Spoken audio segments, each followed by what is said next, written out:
네, 마라톤이 전 세계에서 많이 열리는데 보스턴 마라톤은 꽤 알려졌죠. 보스턴 마라톤의 지금 경기였는데 금년에 있었던 경기입니다. 브라질의 선수가 이분의 그 기록이, 사실 마라톤은 우승은 너무 좋지만 대부분은 자기와의 싸움이고 기록 갱신을 도전합니다. 이분은 2시간 40분이 자신의 최고 기록이었는데 이번 2025년 마라톤의 그 갱신이 이미 2시간 40분을 넘었을 수 있는 타임이 왔습니다. 얼마나 기분 좋겠어요. 자기가 알아요. 벌써 내가 이거를 기록이 갱신된다는 걸.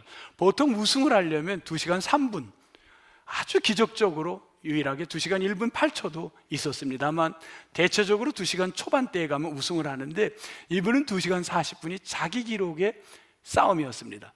근데 그 기록을 눈앞에 두고 너무 기분 좋게 마지막을 최고로 달려가는데 그만 앞에 웬 사람이 쓰러져 있는 겁니다. 그걸 보는 순간 이분은 자신의 기록을 포기할 거냐, 이 사람을 도울 거냐 하는 갈등이 아마 있었겠죠. 그러나 이분은 뭘 선택하나요?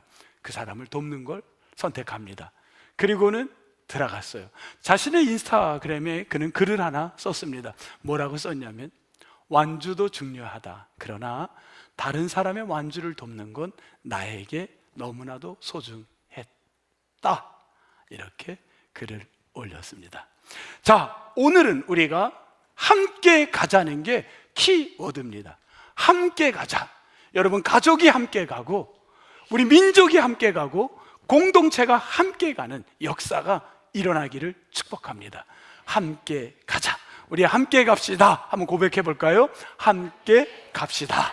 함께 가자는 게 오늘 키워드인데 이 키워드를 갖고 본문을 조명하려고 합니다. 함께 가는데 오늘 보십시오. 오늘 여기가 어디냐면 바울은 전 세계를 갔다가 3번에 걸쳐서 선교 여행을 떠납니다. 1차 47년 AD 47년에 복음을 들고 나갔습니다. 그때를 1차 전도 3번에 걸쳐 가는데 1차 전도에 어디를 갔냐면 갈라디아라는데, 이 갈라디아는 한 지역이 아니라 갈라디아 안에는 안디옥, 이고니아, 루스드라, 더베 등등등 그 지역 전체를 포함해서 거기를 뭐라고 불렀냐면 갈라디아라고 부릅니다. 이 갈라디아에서 바울이 복음을 47년에 전했는데 복음을 전해들은 사람들 가운데는 다양한 사람들이 있습니다. 그런데 그 옛날에부터 전통적 종교를 갖고 있던 유대교에 신봉했던 분들도 예수를 만난 분들이 있습니다. 그런데 그분들은 어떤 게 있냐면 과거에 내 삶에 유대교 전통이 있는 거예요. 저는 가끔 보면 불교를 믿다가 우리 교회로 오신 분들도 있어요. 이분들은 그냥 습관이 있어요. 그 습관을 이상하게 안 봅니다. 어떤 습관이냐면, 아이고 목사님 안녕하세요, 그냥 습관이 나오는 거죠. 그럼 저도 같이 아이고, 네. 왜? 내가 오랫동안 갖고 있던 전통은 쉽게 버리는 게 아니에요. 그건 다 사람마다 있는 겁니다. 유대교의 전통 속에 어떤 걸 갖고 있냐면 본능적으로 그분은 사람을 볼 때 평가의 기준이 기독교인, 일반 기독교인이 된 사람하고 다른 게 있었어요. 뭐였냐면, 야, 신앙생활을 잘하려면, 경건하려면, 거룩하려면 자꾸 뭐가 먼저 찾아왔냐면 그의 머릿속에 판단의 기준에 뭐가 자리 잡았냐면, 불교인 사람들은 야, 그래도 남을 자비의 마음 뭐 그런 것처럼 이분들은 어떤 게 있었냐면 율법, 할례, 이게 어려서부터의 인지된 기능이 판단의 주체가 자꾸만 되는 겁니다.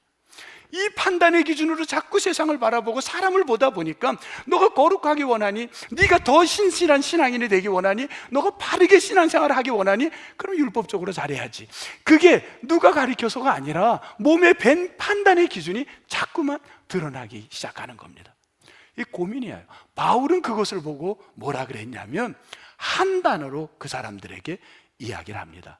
그게 뭐냐면 오늘 갈라디아서 6장 시작하기 전에 5장 마지막 절 26절인가요? 거기에 보면 이렇게 얘기를 합니다. 뭐라 그랬죠? 맨 앞에 헛된 영광이란 단어를 씁니다. 헛된 영광이라는 단어는 케노독시라는 단어인데 이 케노독시는 두 단어가 합쳐져서 만들어지는 건데 하나는 케노스라는 단어와 하나는 독사라는 단어입니다. 독사라니까 기분이 안 좋은데 독사가 영광이에요. 캐논이라는 말은, 케노스라는 단어는 뭐냐면 텅 비어있는, 쓸모가 없는, 아무것도 아닌 거예요. 그러니까 연결을 하면 뭔가요?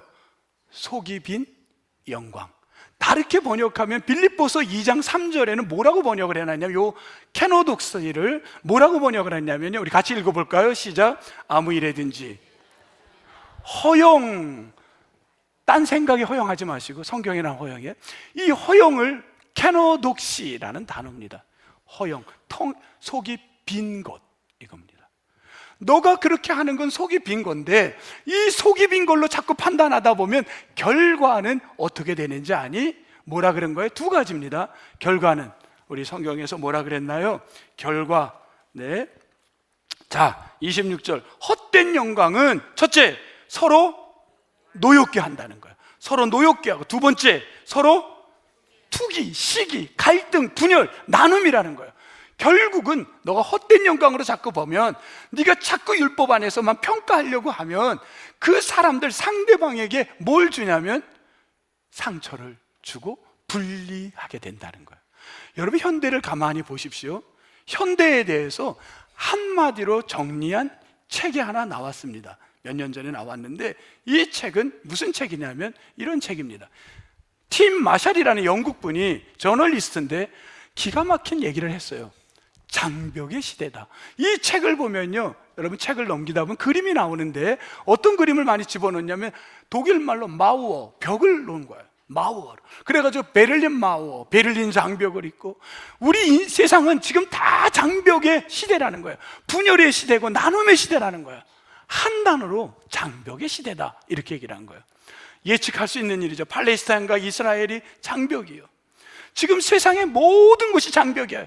여러분, 우리가 일주일간 살아오면서 장벽을 만나지 않은 사람이 없어요. 이 장벽이 얼마나 많은지 몰라요. 이게 나눔의 시대의 아픔인 겁니다. 그런데 여러분, 요즘은요, 여러분, 안타까운 게 통계적으로 보면 다 사람마다 나누어질 땐 이유가 있지만, 과거 옛날보다 오늘날에 가정도 부부도 나누어지는 게 퍼센테이지로 몇 배가 올라간 겁니다. 옛날에는 쉬웠나요? 그때도 어려웠어요. 근데 그때는 그냥 살았던 거예요. 요즘은 만약에 그냥 산다 그러면 다 그럽니다. 아이고, 저런 미련 곰탱이 같이, 이러지 않습니까? 나하고 안 맞으면 그냥 헤어지면 되는 거예요. 말을 섞을 필요가 없는 거예요. 그 분리를 노력해서 하나 되려고 하는 게 사라져버린 시대가 지금 장벽의 시대라는 거예요. 여러분, 아니라고 생각하는 분 있습니까? 나는 어떻게 하든지 그 장벽을 막으려고, 분리를 막으려고 노력한다. 그런 사람이 과연 이 시대에 몇 명이나 있습니까? 조금만 안 맞아도 그냥 갈라쓰는 게 요즘이에요.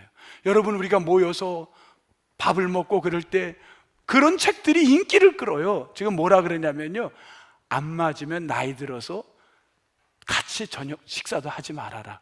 여행도 안 맞는 사람은 갈 필요 없다. 왜 나이 들어서까지 고생하냐? 여러분, 그 말에 맞다고 생각합니까? 틀리다고 생각합니까? 우리 시대의 대부분의 사람들은 맞다고 고개를 끄덕이는 시대에 우리는 살고 있는 겁니다. 여기에 나는 아니라고 할 수 있는 사람이 과연 몇 명이나 되겠습니까? 이 시대는 분리의 시대고 나눔의 시대고 장벽의 시대는 다 인정할 수밖에 없는 저와 여러분들의 현실의 이야기입니다. 이 현실의 이야기를 지금 바울이 헛된 영광이라고 하면서 그거는 다투게 되고 시기하게 되고 분열로 가는 시대라고 이야기를 하는 겁니다. 그러면서 바울은 뭐라 그러냐면, 어찌 보면 우리도 고민하고 있는 그 시대에, 여러분, 옛날에는요, 정말 한번 옛날 얘기 한번 해볼게요. 제가 옛날 이야기, 지금부터 500년 전 이야기를 한번 해보겠습니다. 500년 전에 아마 조선시대 같아요. 여러분, 한 사람이 편지가 발견이 됐습니다. 어떤 편지냐면 한번 들어보세요. 집에 가서 어머님이랑 애들이랑 다 반가이 보고 가고자 하다가, 옛날의 말투가 좀 뭔가 또 재밌어, 그죠? 여러분 혹시 말할 때 그런 분 있나요? 집에 못 다녀가니 여보 이런 민망한 일이 어디에 있을꼬? 혹시 여러분 파트너에게 그렇게 얘기합니까? 이 민망하오 뭐 그런. 근데 더 품위가 있어 보입니다. 분하고, 제가 가로 열고 설명했어요. 분이 뭐예요? 화장품. 분하고 바늘 6을 사서 보내네, 요겁니다.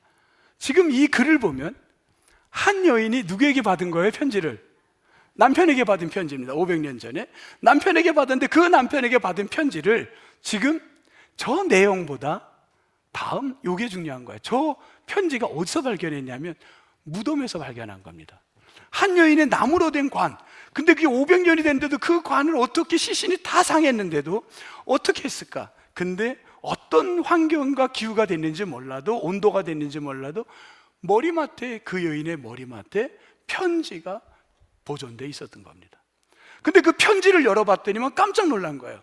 그 편지에 이 내용이 담겨 있었던 겁니다. 추측해 봅니다. 자, 어떤 걸까요? 여인이 남자의 편지를 받은 거예요. 근데 그 편지는 내용상으로 볼 때 남자는 지금 저 분과 바늘은 그 시대 500년 전에는 외국에서나 수입해낸 겁니다. 비쌌어요. 우리는 만들지를 못했어요. 그렇다면 외국에 나간 남편이 편지를 보낸 거예요. 편지에 소포를 넣은 거예요. 분과 바늘을 보냈다는 거예요. 그 편지를 받고 이 여인은 누구를 기다리고 있는 거예요? 예? 남편 오기를 기다리고 있는 거예요. 여러분, 나무의 관에다가 넣을 때 장례를 하면 그 본인이 장례, 난 관에 여기 들어가겠다, 이 편지 여기다 놔라 그래요? 아니면 자식들이나 가족들이 합니까?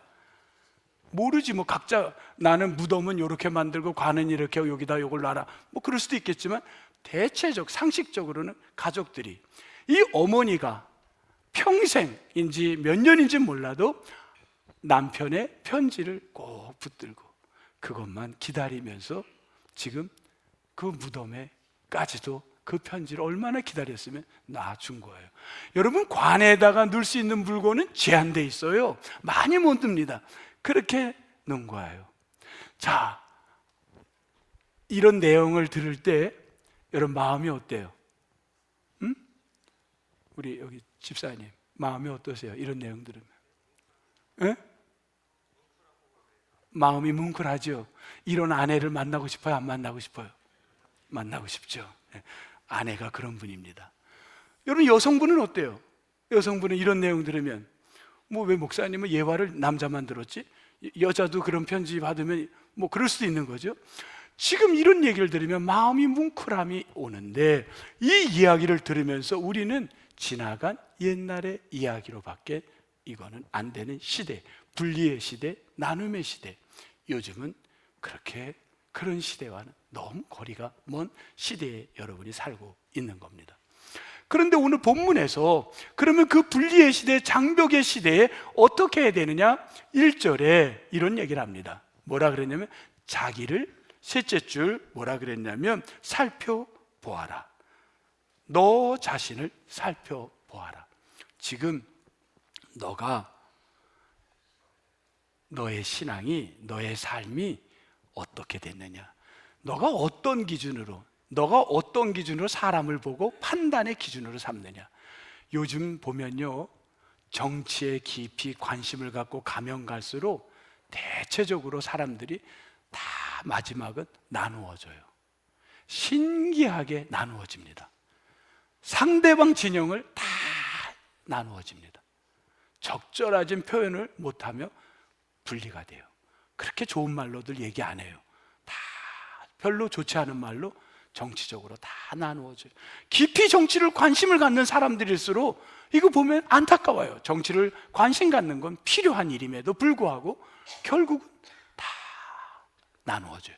분리와 나는 저들하고 달라 장벽을 쌓는 시대에 갑니다. 근데 이게 정치만 그런 게 아니에요. 가만히 보면 신앙생활을 잘한다는 사람들 중에도 간혹 보면 신앙의 성숙함을 달려가는 게 아니라 다 나누어져요. 나하고 안 맞는, 내 칼라, 내 신앙과 안 맞는 거예요. 다 분리되는 거예요. 이런 시대, 당신 자신을 살펴보아라. 이게 바울의 이야기입니다. 너 자신을 살펴보아라. 너의 기준이 너가 갖고 있는 가정 안에서의 성격의 형성, 부모로부터 물려받은 형성, 내 삶의 가정의 형편과 내 주변의 그걸로 기준이 되어서 그걸로 세상을 바라보는 건 아닌지, 그게 과연 하나님의 그 상황인가, 아니면 너의 판단의 기준인가, 그걸로 자기를 점검해 보라는 겁니다. 자기를 점검한 다음에 뭐라 그랬냐면 이런 얘기를 합니다. 2절 뭐라 그랬냐면, 너희가 뭐라 그랬죠? 짐을 서로 지라. 요 말이 이제 굉장히 중요한 얘기인데, 함께 가기 위해서 짐을 지라고 하는데, 이 짐이라는 단어가 여러분 어떤 단어냐면, 짐이라는 단어는 이런 단어가 있습니다. 공동체적인 짐입니다. 혼자 지는 게 아니라 공동체적인 짐, 이걸 마레라고 하는데, 이 짐을 2절에서는 이야기하는 겁니다. 마레, 네가 공동체, 네 그룹, 네 가정, 너가 함께 져야만 어떻게 된다? 그리할 때 그리스도의 법이 성취된다라고 합니다. 우리가 짐을 질 때 그리스도의 법인데, 그리스도의 법은 과연 뭐냐? 법이라는 말, 노모스라는 말은 율법을 말합니다. 바울이 참 높은 분이라는 걸 알 수 있는 게, 그리스도와 예수를 믿는 사람이 그리스도 한 분이면 구원받아, 충분해 라는 걸 강조했습니다, 그 시대에. 그런데 바울은 그러지 않았어요. 그것도 인정하지만 이 전통적, 그냥 옛날부터 흘러오는 그것을 붙들고 있는 율법과 할례를 붙들려 있는 유대주의적 사고를 그냥 깡그리 노하지 않았습니다. 그걸 뭐라냐? 그 법을 연결을 시킵니다. 그걸 연결한 단어가 그리스도 플러스 법인 겁니다. 그래서 그거를 뭐라고 했냐면, 한 단어로 그리스도의 법, 이런 단어를 쓴 겁니다. 그러면 그리스도의 법, 그리스도와 이 법이 만난 걸, 그러면 어찌 보면 구약의 전통만이 아니라 새롭게 예수 그리스도로 형성된 새 법, 그게 무엇이냐면 예수 그리스도가 거기에 대한 대답을 주십니다. 내가 새로운 율법이 아니고 지나간 그것이 아니라, 내가 새로운 법을, 십계명이다 아니라 내가 너희들에게 새 법을 준다. 요한복음 13장 34절에 그 이야기를 땅 하십니다. 한번 읽어보겠습니다. 시작. 새 율법 계명을 너희에게 주노니 뭐하라? 서로 사랑하라. 스톱. 이 서로 사랑이라는 게 그리스도와 법을, 구약의 전통과 예수 그리스도의 이 사건을 연결한 것이 무엇이냐면, 요한복음 13장 34절에 예수 그리스도가 선포한 서로 사랑하라는 겁니다. 정리합니다. 그러면 너희가 짐을 지라. 이 공동체적 짐을 지면, 그리하면 너희의 모습에서 뭐가 나타나야 된다는 거예요? 그리스도의 법이 성취된다는 게 뭐가 나타나야 된다는 말입니까? 서로 사랑의 모습이 나타나기를 주의 이름으로 축복합니다. 이 말씀을 정리를 해보는 거예요. 너희가 서로 사랑하라. 여러분, 사랑하는 게 쉽지는 않죠. 로마서 15장 1절 한번 보겠습니다. 우리 같이 읽겠습니다. 시작. 믿음이 강한 우리는 마땅히 믿음이 약한 자의 약점을 담당하고 자기를 기쁘게 하지 아니할 것이라. 믿음이 있다면, 여러분들이 진정한 크리스찬이라면, 신앙인이라면, 주일에 예배를 드릴 사람이라면 여러분이 뭘 해야 되냐? 마땅히 뭐 하라고요? 믿음이 약한 자의 약점을, 믿음이 약한 자의 뭘? 약점을. 약점이 무엇일까요? 약점이 있는 거예요. 다 약점이 있어요. 이 본문 안에서는 해석을 해놓은 거에 뭐라고 해놨냐면, 세 가지로 약점을 이야기하는 걸 소개하겠습니다. 첫째, 신체적으로 약한 자. 둘째, 경제적으로 어려운 자. 셋째, 영적으로 약한 자. 그를 뭐라고 표현했냐면 약점이라고 설명하고 있습니다. 우리 살다 보면 내 의지와 관계없이 신체적으로 내가 원한 게 아니라 육신이 약해 오는 거예요. 신체적으로 약한 사람이 있습니다. 경제적으로 어렵게, 내가 남에게 해를 끼치려고 한 게 아닌데 내가 남에게 경제적 어려움을 입히기도 하고 내 자신이 어려운 사람도 있습니다. 영적으로 아직도 신앙이 많이 힘들어하는 사람이 있습니다. 여러분, 이런 자들을 볼 때에 너희가 서로 사랑하는 그리스도의 법을 이루어갈 짐을 함께 질 사람이라면 그 약함을 보고 어떻게 해라? 여러분이 서로 사랑해라, 짐을 서로 져주라는 겁니다. 이 이야기예요. 근데 말은 쉽지, 이게 쉬운 얘기입니까? 쉽지 않죠. 이걸 뭐라고 했냐면 5절 또 짐이 나옵니다. 5절에 이때의 짐은 아까 2절에서 말한 짐하고는 다른 단어입니다. 말만 한국말로 똑같지 이 짐은 다른 거예요. 아까 2절에서는 무슨 짐이라 그랬어요? 공동체적 짐이라고 했습니다. 근데 5절에서는 이 짐은 달라요. 포치온이라는 단어는 공동체적 짐이 아니라 어떤 짐이냐면, 공동체가 아니라면 무슨 짐일까요? 개인적 짐.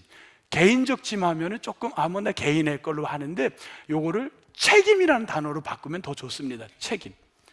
내가 그 이웃의 약한 자들, 세 가지의 범주 안에 있는 뿐만 아니라 약한 자들의 그 사랑하는 마음으로 짐을 져주는 게, 내 아내의 짐, 남편의 짐, 자녀의 짐을 내가 지는 걸 나의 책임으로 갖는 것, 그걸 나에게 하나님이 주신 일로 받아들이는 것, 그런 자가 되라는 겁니다. 그걸 받아들이라는 거예요. 우리가 살다 보면 많은 짐이 있습니다. 어떤 분이 결혼을 했는데, 이게 지금 우리 교회 누구를 얘기하는 게 아니라 충분히 상상할 수 있는 일입니다. 나하고 피 한 방울 안 섞였는데 그 집에 시집 왔는데 시어머님이 1년도 아니고 2년을, 아니 3년도 아니고 10년 이상을 오줌똥을 받아내야 된다면, 여러분, 그 여인이, 젊은 여인이 그걸 어떻게 받아들이겠습니까? 이거는 너무너무 큰 2절에 나온 공동체의 짐입니다. 근데 오늘 성경에서는 그 짐을 어떻게 하냐면 내 책임으로 받아들이라는 것. 이거가 여러분, 우리 시대에 과연 이 시대의 장벽의 시대라고 하는 이 시대에 조금만 안 맞으면 고만하는 게 지혜로운 사람이고 현명한 사람이라고 우리는 학습되고 배우는 이 시대에 시대적 가치관과 성경의 가치관이 충돌이 일어날 수밖에 없는 상황인 겁니다. 성경의 이야기가 너무 먼 이야기예요. 이거를 아멘으로 받을 사람이 몇 명이나 되겠습니까? 아멘, 난 이렇게 할 거야. 과연 몇 명이나 됩니까? 그렇게 가깝게 몸을 섞은 사람도 1년이 되고 2년이 되면 그 오랜 질병에 있으면 쉽지가 않아요. 그게 남들 이야기는 쉽게 할지 몰라도 내가 그 일을 감당할 때는 보통 어려운 게 아닙니다. 근데 그 짐을, 책임을 갖고 지라니, 이 말을 바울이 말하긴 했지만 우리가 감당하기엔 너무 고통입니다. 여러분도 동의하세요? 그러나 성경은 우리에게 기준을 알려주고 신앙인의 갈 길을 제시하는데, 너에게 어떻게 하면 이 짐을 질까? 여러분, 짐 하니까 저는 떠오르는 게 하나가 있었어요. 여러분은 어떤 게 떠오르는지 모르는데 짐 하니까 저는 이게 딱 떠올랐어요. 이게 뭔가요? 지게가 떠올랐습니다. 우리 집사님 언제 또 미국 갔다 오셨어요? 잘 왔습니까? 네. 짐, 지게가 딱 떠오른 거. 또 저 뒤에는 우리 정 8개월 정도 안 계시던 우리 이한자 권사님도 이렇게 몸이 아팠는데 오늘 기쁘게 나와서 예배를 하십니다. 너무 감사합니다. 설교를 하다 보니까 보이는 거예요. 이렇게 보다가. 네. 지게. 혹시 지게를 져봤나요, 여러분들은? 저는 지게를 그냥 남의 짓고 이렇게 재미삼아 져보기는 했지만 지게를 지고 일을 해보지는 못했습니다. 그래서 지게에 대해서 감히 이야기할 자격은 없지만 그냥 써있는 자료의 이야기로 할 테니 양해를 구합니다. 혹시 자기가 지게를 지고 일을 해보신 분도 있나요, 여기? 혹시 자녀님은 지게를 지고 일을 했어요? 네. 우리 어른들 가운데 아마 저 뒤에도. 네. 근데 지게에 대한 이야기를 제가 보고 깜짝 놀란 게, 저 지게가 자기가 들 수 있는 무게를, 보통 무게가, 자기가 들 수 있는 무게가 있다면 지게를 사용하면 몇 배를 더 들 수 있냐면요, 3배를 더 든답니다. 난 깜짝 놀랐어요. 3배를 더 든대요. 그 사람의 몸의 균형을 이용하면 힘을 다 쓸 수 있는데 그냥 무게를 들면 그 한계가 있나 봅니다. 그렇게 저는 개인적 이해를 했습니다. 자녀님 어떠세요? 그렇게 네? 네, 자기 몸무게 이상. 네. 수고하셨어요, 자녀님. 네. 3배를 지신다는 거예요. 저 손영우라는 분이, 그분이 자기가 쓴 글이니까 그분의 이름을 얘기해도 괜찮을 거예요. 이분의 글에 이렇게 썼어요. 우리 아버지는 101살. 그런데 이 어른이 항상 지게를 져서 너무 화가 나가지고 내가 어느 날 집에 와서 그 지게를 부숴버립니다. 아버지 101살인데 무슨 지게를 집니까? 화가 나서 지게를 부숴뜨렸습니다. 그런데 그 다음날 아버지는 어디선가 지게를 또 갖고 오십니다. 그리고 밭으로 나가셨습니다. 마음이 아파요. 그게 우리들의 어른들이었어요. 그 무거운 짐을 그렇게 지셨던 분이 우리들의 어른들 아닙니까? 이 지게. 저는 이 지게를 생각하면서, 그러면 오늘 바울이 우리에게 불가능한 가치관을 주실 분이기는 아닐 텐데 어떻게 하란 말인가? 우리가 감당할 수 있는 게 오늘 본문 안에서 무엇을 갖고 가야 내가 조금이라도 힘을 낼 수 있을까? 그게 설교자의 고민이 되었고, 이 본문 안에서 어떤 거를 가져가야 우리가 조금이라도 지게같이 힘들어도 3배를 질 수 있는 그 능력을 어디서 얻을 수 있겠는가가 설교자의 고민에 들어갔습니다. 그러는 가운데 1절부터 5절 안에서 한 단어가 큰 위로가 됐고 힘이 되었습니다. 여러분들에게도 이 단어를 소개하겠습니다. 이 단어는 6장의 1절에서 찾았습니다. 저는 여러분 각자가 단어를 찾을 수 있는데 저는 1절에서 찾은 거예요. 1절이 정답이라는 게 아닙니다. 그냥 제가 찾았을 뿐인 거예요. 여러분 각자도 찾을 수 다 달라요, 사람마다. 저에게는 1절의 말씀이 힘이 됐어요. 저의 그 상황이 다 그게 아마 있었겠죠. 근데 그 1절을 소개하면 뭐냐면, 신령한 너희는, 혹시 보셨나요? 신령한 너희는. 이 단어는 영에 속한 사람이란 뜻입니다. 우리 한번 해볼래요? 같이. 영에 속한 사람. 영에 속한 사람. 쉽게 말하면 여러분들이에요. 지금 우리는 예배한다는 건요, 영에 속하지 않으면 예배할 수 없어요. 저 위층에는 지금 독일 갔다 오신 분이 또 있네요.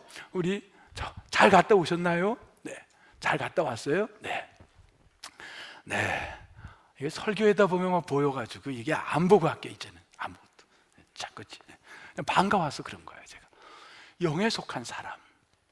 영에 속한 사람은, 여러분, 영적인 사람은, 신령한 너희는 어떻게 되냐면 온유한 마음을 갖는다는 거예요. 온유한 마음. 온유한 마음. 이게 무슨 마음입니까? 온유한 마음. 이 온유한 심령. 온유라는 말은 길들여진 거예요. 야생마가 막 뛰어다니는 거 우리 많이 하잖아요. 그 말을 주인이 컨트롤할 수 있는 상황으로 만든 것, 변화시킨 것. 이게 무슨 마음이라고요? 온유한 심령. 심령이 신령한 너희는, 하나님에 속한 자들은 그런 온유한 마음을 가질 때 그 짐을 질 수 있다는 겁니다. 저는 이 말씀에서 큰 위로를 받았습니다. 내가 하는 게 아니라 내가 하나님 안에 살아가면 우리 하나님이 나에게 이런 힘을 주시는구나. 우리 또 찬양대에도 우리 저쪽도 또 보니까 권사님 고개를 약간 돌려보시오. 또 한 분이 또 여기도 계시고, 온통 반가운 분들이 곳곳마다, 다시 좀 볼게요. 여기도 또 있나? 네, 다 반갑습니다. 혹시 야 목사님 딴 사람 보고 나를 못 봤네 하는 분이 있으면 절대 시험 들지 마세요. 제가 사람인지라 못 볼 수 있는 거지. 이해를 해주시기 바랍니다. 다 귀한 분들이에요. 여러분들 한 분 한 분이 너무 소중한 분들입니다. 신령한 너희는 그 하나님의 영이 우리가 짐을 감당할 만한 힘을 주신다는 거예요. 하나님이 함께 하신다는 말인 겁니다. 동의하세요? 아멘, 아멘. 여러분 힘들죠? 그 짐 내가 지는 듯 하지만 주님이 함께 해주신다는 거예요. 여러분은 하나님의 영에 속하세요. 하나님이 움직이는, 컨트롤할 수 있는 마음이 되시기 바랍니다. 목회자는 아무래도 일반인들보다 주례를 많이 해요. 주례를 많이 하는데 주례할 때 보면 감동 포인트가 좀 있어요. 가끔 보통 자녀들이 부모님께 인사를 하는 시간, 신랑 쪽에 가서 인사할 때보다 저는 개인적으로 신부 쪽에 가서 신랑 신부 인사 그럴 때 그 신부 부모님에게 인사할 때 더 마음이 짠해요. 그냥 뭔가 모르겠어, 그냥 짠해요. 근데 어떤 때는요, 저는 그보다 어떤 때 더 마음이 짠할 때가 있냐면요,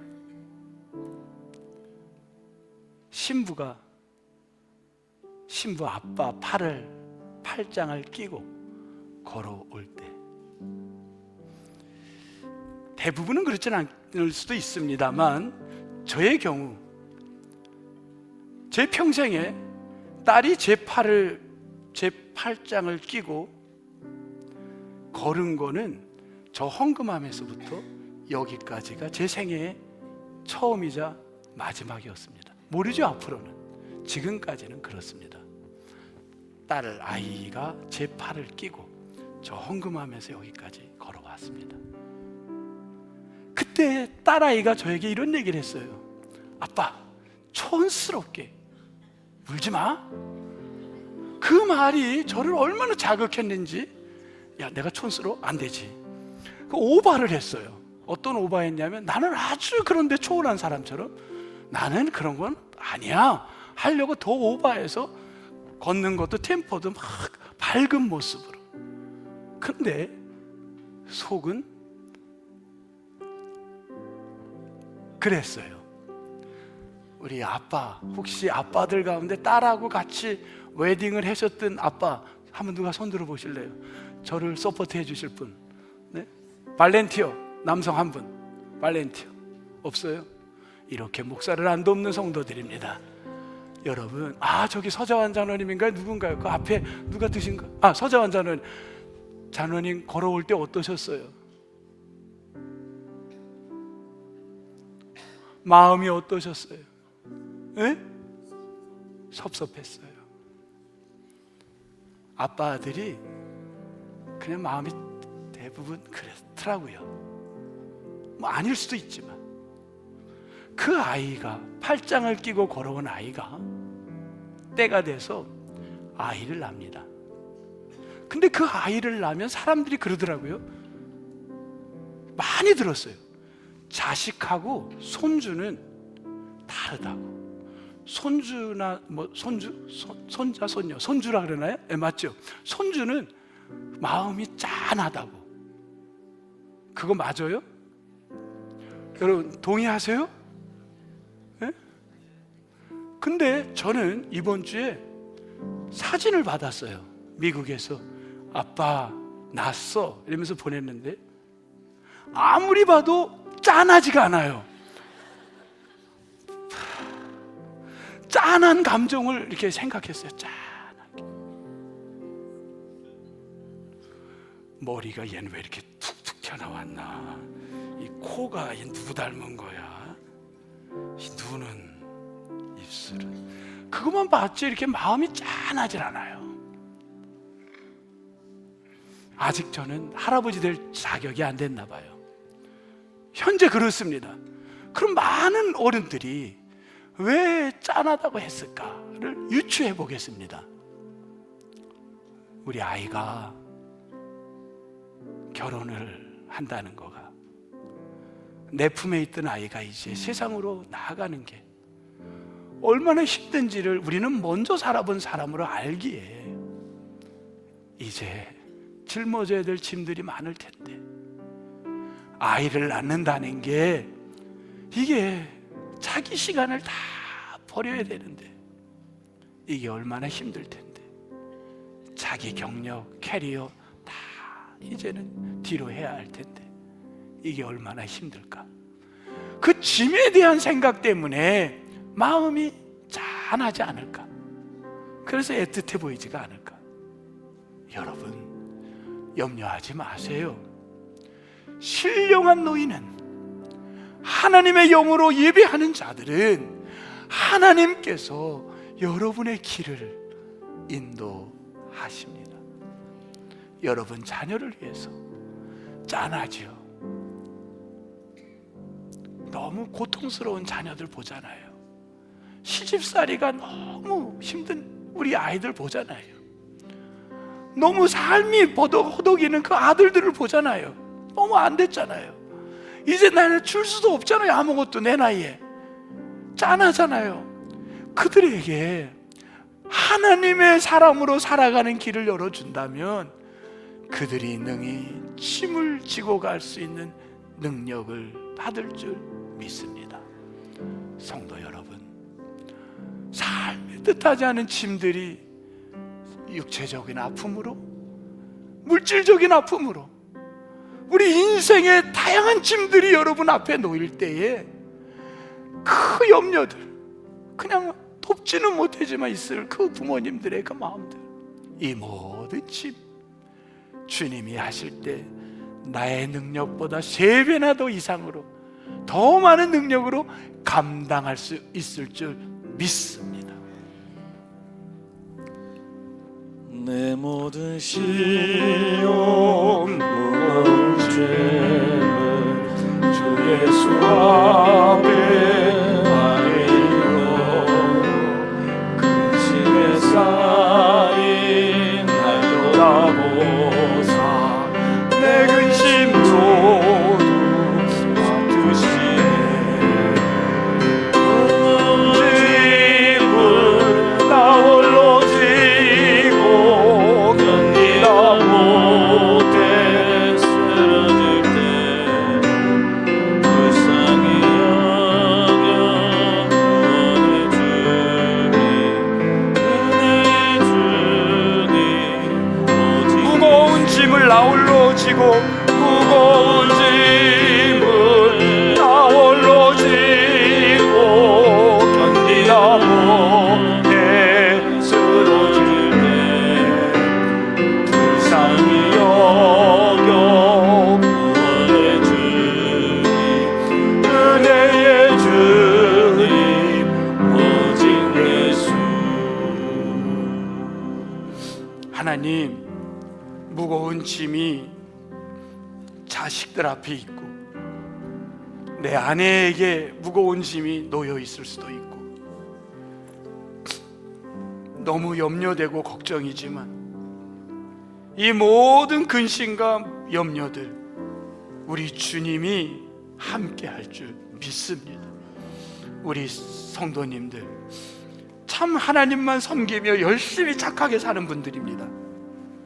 이분들의 그러나 짐들이 있어요.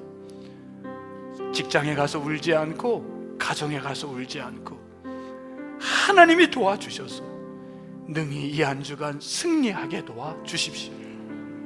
그 짐을 잘 감당하게 도와주옵소서. 예수님 이름으로 기도하옵나이다. 아멘.